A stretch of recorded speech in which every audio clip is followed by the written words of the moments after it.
Hello students, so in this video we are going to discuss a topic that is NFA means non-deterministic finite automata. ठीक है, तो हमने अब तक आपका क्या डिस्कशन किया है, आपको पता है कि आपका फाइनाइट ऑटोमेटा क्या होता है, जो आपकी रेगुलर लैंग्वेज को एक्सेप्ट करता है. ठीक है, regular language is accepted by finite automata.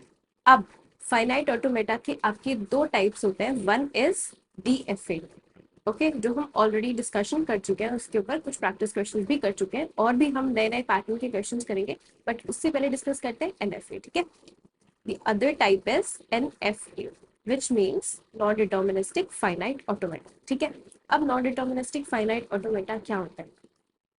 ये भी आपका एक 5 टपल ऑटोमेटा है, सेम जैसा आपके DFA में था. ठीक है, क्या क्या? फर्स्ट टपल देखो क्या होती है, क्यू. ठीक है, क्यू आपका क्या है, फाइनाइट सेट ऑफ स्टेट्स. ठीक है, मतलब नंबर ऑफ स्टेट्स आपकी मशीन में क्या होगी, फाइनाइट होगी. जितनी भी टोटल स्टेट्स है that are represented with the symbol capital Q. ठीक है, उसके बाद आपका क्या है, सेकंड टपल इज सेम जैसे DFA में था आपका sigma, that is input alphabet. ठीक है, finite set of input symbols. इसमें क्या होगा, आपके कोई भी सिंबल्स होंगे, for example A, B, 0, 1 and so on, right.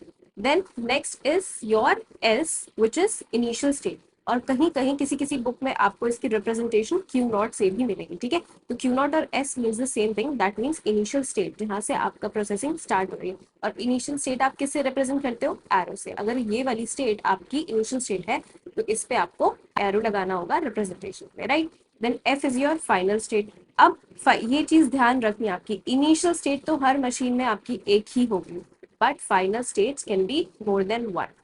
एक ऑटोमेटा में आपकी इनिशियल स्टेट हमेशा एक होगी, सिंगल होगी, यूनिक होगी, बट आपकी final states can be more than one. आपके जितनी भी टोटल नंबर स्टेट्स है, ये वाली क्यू, तो हो सकता है कि सारी की सारी आपकी स्टेट्स फाइनल. ठीक है, then next is your transition function. अब ये ट्रांजिशन फंक्शन ही मेन आपका इंपॉर्टेंट है, क्योंकि इसी से आप डिफरेंशिएट कर पाओगे कि आपका DFA है या NFA है. ठीक है, तो अब ट्रांजिशन फंक्शन को हम पहले एग्जांपल के थ्रू समझते हैं. फॉर एग्जांपल आपका ये एक ऑटोमेटा है, let's say this is a state Q0 and this is state Q1. ठीक है, Q0 आपकी इनिशियल स्टेट है और हम Q1 को फाइनल स्टेट बनाएंगे. ठीक है, इन आपके इनपुट अल्फाबेट में गिवन है let's say A and B, right. अब यहाँ पे आपको ट्रांजिशन दिए हुए हैं सेल्फ लूप ऑन Q0 और यहाँ पे दिया हुआ है A. ठीक है, अब देखो, अगर आपको याद होगा DFA में आपका ट्रांजिशन फंक्शन क्या था, ये आपका ट्रांजिशन फंक्शन किसके लिए, NFA के लिए. आपका DFA में हम for DFA transition function is Q this and then this. इसका क्या मतलब था कि करंटली अगर आप एक स्टेट पे हो, फॉर एग्जांपल यहाँ पे हम किस पे Q0 पे है ना, इसका क्या मतलब था, DFA की बात हो रही है. अगर आप एक स्टेट पे हो, आपके इनपुट अल्फाबेट में एक सिंबल, फॉर एग्जांपल A, आपने ये रीड किया एक इनपुट सिंबल, तो आप किसी एक ही स्टेट पे जाओगे. ठीक है, मतलब क्या मैं कहना चाहती हूँ, या तो आपके पास अगर दो ही स्टेट है, ठीक है, फॉर एग्जांपल ये वाला ऑटोमेटा है आपके पास, तो इसमें Q0 है Q1, तो या तो आप Q0 पे जाओगे या Q1 पे जाओगे. ठीक है, एक स्टेट पे आप एक इनपुट सिंबल रीड करके हमेशा एक ही स्टेट पे ट्रांजिशन करोगे, मूव करोगे. ठीक है, इसलिए यहाँ पे आपकी टोटल नंबर ऑफ स्टेट्स कितनी है, ये पॉसिबिलिटीज कितनी होंगी, आपकी जितनी भी टोटल नंबर ऑफ स्टेट्स आपके ऑटोमेटा में प्रेजेंट होंगे. अब देखो यहाँ पे डिफरेंस है क्या, आपके NFA में यहाँ पे हमने rather देन Q हमने 2 रेज पावर Q क्यों लिखा है, क्योंकि आपके पास यहाँ पे कितनी पॉसिबिलिटीज है. देखो, जो मेन आपका डिटर्मिनिस्टिक और नॉन डिटर्मिनिस्टिक प्रॉपर्टी है, जो नॉन डिटर्मिनिज्म है, उसका क्या मतलब है. आपको याद है DFA में हमने क्या पढ़ा था कि एक इनपुट सिंबल के लिए हम एक ही स्टेट पे जा सकते हैं, है ना. बट यहाँ पे आप देखो क्या हो रहा है, ये वाली मशीन आपका DFA नहीं है, ये वाली है NFA, not DFA. Why, DFA में हमने देखा था अगर मैं यहाँ पे A रीड कर रही हूँ सपोज, तो ये Q0 पे भी जा रहा है. अभी मैं करंटली Q0 पे हूँ, तो ये A रीड करके, A इनपुट सिंबल रीड करके Q0 पे भी है और ये Q1 पे भी मूव कर सकता है. इसका मतलब क्या हुआ कि आपकी जो डिटर्मिनिज्म वाली प्रॉपर्टी है वो NFA में सेटिस्फाई नहीं करनी होती है, वो मैंडेटरी नहीं है. अगर आप करेंटली किसी स्टेट पे हो तो आप उस स्टेट से दो स्टेट्स पे भी मूव कर सकते हो, दो डिफरेंट स्टेट्स पे भी ट्रांजिशन कर सकते हो. दूसरा मेन डिफरेंस हमने DFA में देखा था कि हर स्टेट पे आपको बताना जरूरी होता है कि इस इनपुट सिंबल के लिए हम कहाँ मूव करेंगे, क्या ट्रांजिशन होगा, है ना. वो स्पेसिफाई करना मैंडेटरी है, नहीं तो वो आपका DFA नहीं है. बट NFA में आपका देखो, जैसे ये आपकी Q1 एक स्टेट है, तो यहाँ पे मैंने स्पेसिफाई नहीं किया कि अगर मुझे इनपुट सिंबल A मिलेगा तो मुझे क्या करना है, इनपुट सिंबल B मिलेगा तो मुझे क्या करना है, राइट. इसका मतलब आपके पास अब अगर करेंटली आप Q0 पे हो और आपने इनपुट सिंबल A रीड किया, तो आपके पास अब कितनी चॉइसेस हैं, आपके पास 4 चॉइसेस हैं. मतलब या तो आप कहीं भी नहीं मूव कर रहे हो, तो दैट मीन्स 5. 5 क्यों, देखो Q1 पे कहीं मूव नहीं किया ना, अगर मुझे A मिला तो 5. ठीक है, या फिर आप किस पे जा सकते हो, आप Q not, single Q not पे भी ट्रांजिशन कर सकते हो, ठीक है, सेकंड चॉइस। थर्ड चॉइस आपकी क्या है, आप Q1 पे भी मूव कर सकते हो। दूसरी चॉइस आपके पास, अब लास्ट चॉइस क्या है जो आपकी डीएफए में नहीं थी, आप दोनों स्टेट्स पे भी मूव कर सकते हो। ए रीड करने के बाद जैसे Q0 ने ए रीड किया, तब उसने Q0 पे भी मूव किया और Q1 पे भी मूव किया। दैट मीन्स अब यहाँ पे ये आपकी नई चीज है कि आप Q0 पे हो और आपने ए इनपुट सिंबल रीड किया, तो आपके पास ये भी एक पॉसिबल चॉइस है कि आप इन दोनों पे मूव कर सकते हो, जैसा कि इस ऑटोमेटा में हो भी रहा है। पर क्या ये डीएफए में पॉसिबल था? नहीं। तब आप दोनों पे मूव नहीं कर सकते हो, तब आप से एक सिंगल स्टेट पे ही मूव करोगे। यही मेन डिफरेंस है आपका डीएफए और एनएफए के बीच में।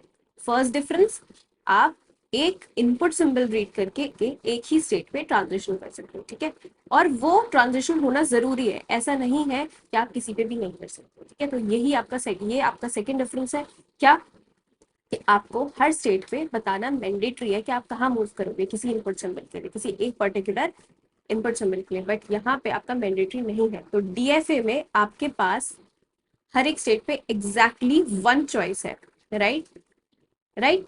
जितनी भी आपकी स्टेट्स हैं उसमें से आपके पास एक चॉइस है ना, इसलिए हमने यहाँ पे क्यू लिखा है। But in NFA you have multiple choices. कितनी चॉइसेस है हमारे पास? 2 raised to the power q। That means देखो यहाँ पे हमारे पास ए और बी है ना, दो इनपुट सिंबल है और स्टेज कितनी है? स्टेज भी दो है आपके पास, तो आपके पास यहाँ पे कितनी चॉइसेस हुई? टोटल नंबर ऑफ स्टेज कितनी है? 2। तो दैट मीन्स आपके पास एनएफए में कितनी चॉइसेस है? 4 चॉइसेस है, 1 2 3 4।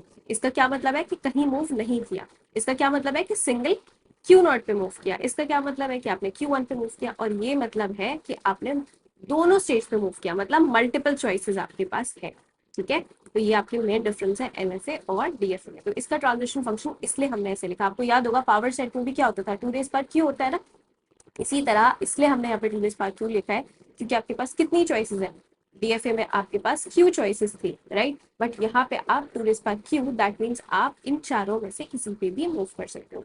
You have in NFA you have multiple choices, right, but in DFA you have exactly one choice. ना तो आप एक से कम स्टेट पे मूव कर सकते हो, ना ही एक से ज्यादा स्टेट पे मूव कर सकते हो, करेक्ट। अब नेक्स्ट देखते हैं, कुछ पॉइंट्स आपके हैं, ये नोट डाउन कर लो, आपको याद रखना चाहिए। Every DFA is also an NFA. मतलब क्या हुआ, आपका हर एक डिटर्मिनिस्टिक फाइनाइट ऑटोमेटा आपका क्या होता है? एनएफए होता है, बट इसका रिवर्स जरूरी नहीं है। ऐसा क्यों? देखो, आप पे ज्यादा रिस्ट्रिक्शंस किस पे है? ज्यादा रिस्ट्रिक्शंस आपकी डीएफए पे है ना, ठीक है, बट एनएफए पे तो रिस्ट्रिक्शंस नहीं है, तो आपका हर डीएफए तो एनएफए होगा, बट ऐसा जरूरी नहीं है कि आपका हर एनएफए भी डीएफए हो। इसको कैसे याद रखना है कि अगर फॉर एग्जाम्पल आप क्लास में हो, है ना, तो ऑब्वियसली आप किस में होंगे? कॉलेज में होंगे ना। बट अगर आप कॉलेज में हो तो जरूरी तो नहीं है ना कि आप क्लास में हो। समझ आ रहा है?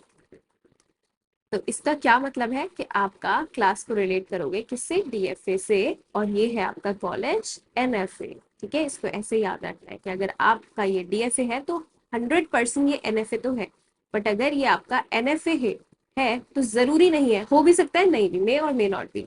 अगर आप कॉलेज में हो तो हो भी सकता है आप क्लास में हो, बट नहीं भी हो सकता है आप कहीं और हो, कैंटीन में हो, कहीं भी हो, लाइब्रेरी में हो, ठीक है।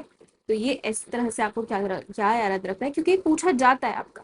Every DFA is also an NFA. और second point, accepting power of NDFA, that means NFA is equals to accepting power of DFA। इसका क्या मतलब हुआ? आपको पता है कि आपकी रेगुलर लैंग्वेज कौन एक्सेप्ट करता है?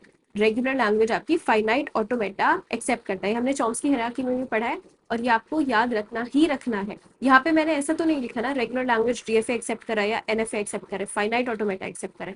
तो जो लैंग्वेज आपका डीएफए एक्सेप्ट करेगा वही लैंग्वेज आपका एनएफए एक्सेप्ट करेगा। दैट मीन्स इनकी एक्सेप्टिंग पावर क्या है? सेम है, ठीक है। ये भी हम और न्यूमेरिकल क्वेश्चंस के थ्रू इस पॉइंट को और ज्यादा क्लियर करेंगे, बट आपको ये पॉइंट भी याद रखना ही रखना है, क्योंकि इनडायरेक्टली आपसे पूछा जा सकता है, ठीक है। और ये सारे पॉइंट्स लिख के आओगे, अगर आपको एनएफए एक्सप्लेन करने आएगा तो आप इन सबको लिखना बहुत जरूरी है, क्योंकि यही मेन पॉइंट्स हैं आपके, right. Then next we have every NFA can be translated into an equivalent DFA, so the language accepting capability is same। ये हमने पढ़ लिया है कि language accepting power उनकी सेम है, ठीक है। इसलिए आप क्या कर सकते हो, हर एक NFA को किस में ट्रांसलेट कर सकते हो? इक्विवेलेंट डीएफए में। अगर आपको एनएफए दिया हुआ है तो आप उसके इक्विवेलेंट डीएफए डिजाइन कर सकते हो, ठीक है। हम इक्विवेलेंस पढ़ेंगे, ये कैसे ट्रांसलेट करना है, कैसे इक्विवेलेंट उसके डीएफए बनाना है, हम ये भी सीखेंगे, ठीक है। ये भी एक अलग से आपका एक नया टॉपिक है, right. Then NFAs like DFAs only recognize regular languages। Obviously ये तो हमें पता ही है कि रेगुलर लैंग्वेजेस कौन एक्सेप्ट करता है, फाइनाइट ऑटोमेटा। हमने वहां ये नहीं कहा है ना DFA और NFA, तो दोनों आपके DFA भी रेगुलर लैंग्वेज एक्सेप्ट करता है और आपका NFA भी रेगुलर लैंग्वेज को एक्सेप्ट करता है, ठीक है। अब नेक्स्ट पॉइंट देखिए, it need not to be a complete system there can be state that doesn't have any transition on some input symbol। okay, ये हम ऑलरेडी डिस्कस कर चुके हैं। कंप्लीट का क्या मतलब है, वही कंप्लीट सिस्टम नहीं है। इसका मतलब क्या, कंप्लीट हम डीएफए को कब कहते थे, जब आपके हर एक इनपुट सिंबल में, फॉर एग्जांपल यहाँ पे आपको इनपुट सिंबल में 0 और 1 दिया है और आपके पास दो स्टेट्स है, ठीक है, ए और बी।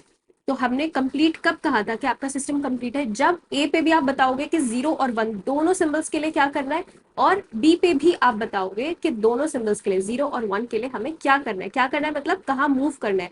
अगर हमें ए पे 0 मिलता है तो हम कहाँ ट्रांजिशन करके जाएंगे, ठीक है, या बी पे अगर 0 और 1 में से कोई भी सिंबल मिलता है तो हम कहाँ जाएंगे। बट एनएफए में आपका ऐसा नहीं है, आप बता भी सकते हो, नहीं भी बता सकते हो। सपोज करो मैंने यहाँ पे बता दिया, सपोज कीजिए ये आपका एक है मशीन, ठीक है, ये आपका है फाइनाइट ऑटोमेटा। मैं, मेरी मर्जी है, सिर्फ मुझे ये बताना था 0। ये किसके लिए है कि आपका लैंग्वेज में क्या है, सिर्फ 0 एक्सेप्ट करना है ना। बी फाइनल स्टेट है और ए आपकी है इनिशियल स्टेट।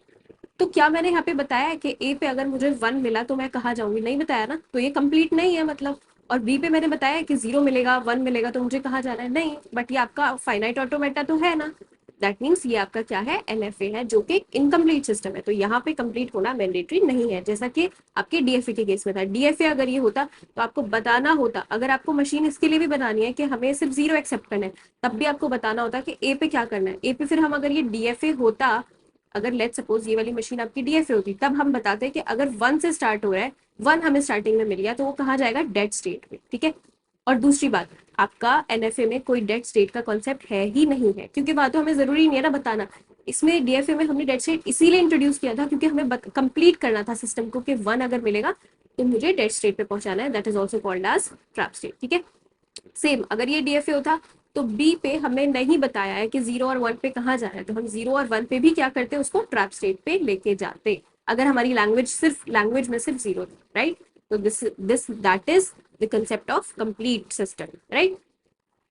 ये आपका एक पॉइंट हो गया। नेक्स्ट पॉइंट देखो, अभी हमने डिस्कस किया no concept of dead state, तो आपके एनएफए में कोई भी डेड स्टेट का कॉन्सेप्ट है ही नहीं है, ठीक है। नेक्स्ट पॉइंट देखिए, it's possible that a single state leads to multiple transition on same input to different states. ये भी हमने ऑलरेडी डिस्कस कर लिया है कि एनएफए में सेम इनपुट के लिए ए पे, जैसे हमने ये वाले में देखा था, देखो ए पे ये Q0 पे भी मूव कर रहा है और Q1 पे भी मूव कर रहा है, मतलब इसके पास कितने मल्टीपल चॉइसेस है, मल्टीपल ट्रांजिशन ये कर सकता है एनएफए, जो आपका डीएफए नहीं कर सकता, ठीक है।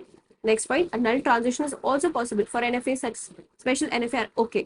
ये आपका बहुत इंपॉर्टेंट पॉइंट है, लेकिन ये इसके लिए पूरी एक नई वीडियो बनाएंगे, क्योंकि आपका ये नया कंसेप्ट है कि आपके एनएफए में एप्सिलॉन मूव्स भी पॉसिबल है, और उसको क्या कहते हैं, ऐसे एनएफए को हम कहते हैं एप्सिलॉन एनएफए, ठीक है। तो उसमें आपके क्या होता है, नल ट्रांजिशन, ये आप कह सकते हो नल मूव्स जो एप्सिलॉन के साथ करते हैं वो पॉसिबल होते हैं, ठीक है।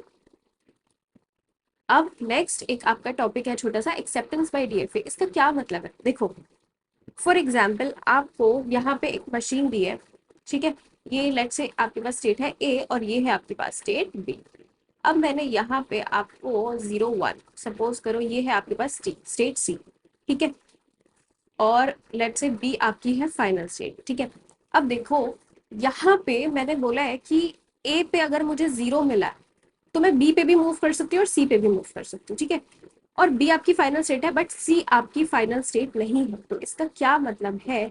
अब आप कंफ्यूज हो जाओगे ना कि 0 एक्सेप्ट हो रहा है नहीं हो रहा है, क्योंकि बी पे तो वो एक्सेप्ट हो रहा है बट अगर सी पे आएंगे तो एक्सेप्ट नहीं हो रहा। ये कंफ्यूजन नहीं रखनी है, क्यों नहीं रखनी है, इसका क्या मतलब है, एक्सेप्टेंस हम कब मानेंगे, sorry this is not DFA, this is NDFA, ठीक है, एक्सेप्टेंस बाय एनएफए की हम बात कर रहे हैं।